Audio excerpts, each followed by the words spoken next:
एक समय की बात है, एक छोटे से गांव में एक किशन नाम का लड़का रहा करता था, जो कि एक बहुत गरीब परिवार से था।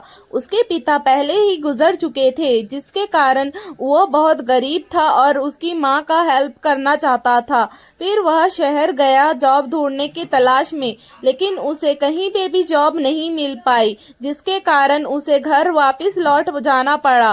फिर लेकिन उसने हार ना मानने की सोची। फिर वह दूसरे दिन दोबारा जॉब ढूंढने की तलाश में निकल पड़ता है।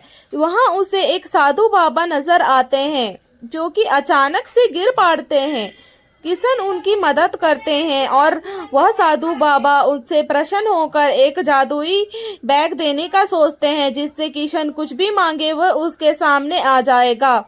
फिर वह किशन बहुत खुश हो गया और अपने रास्ते में निकल पड़ा। उसी टाइम एक चोर भी किशन की बात सुन रहा था, लेकिन किशन को पता नहीं चल पाया। फिर किशन ने एक शॉप मांगने का सोचा।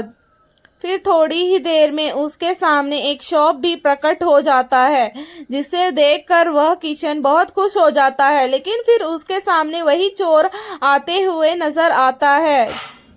फिर वह चोर किशन को बहुत मारता है और किशन बहुत बुरी तरह घायल हो जाता है और किशन का बैग लेकर भाग जाता है।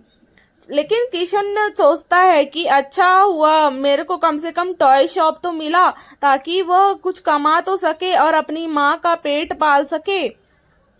फिर उसने यह भी सोचा कि जो होता है अच्छे के लिए होता है, और अपना दुकान दूसरे दिन ही चालू कर दिया। फिर उसके दुकान में ग्राहक भी आने चालू हो गए और वह इसी तरह खुशी खुशी अपनी दुकान चलाते रहा।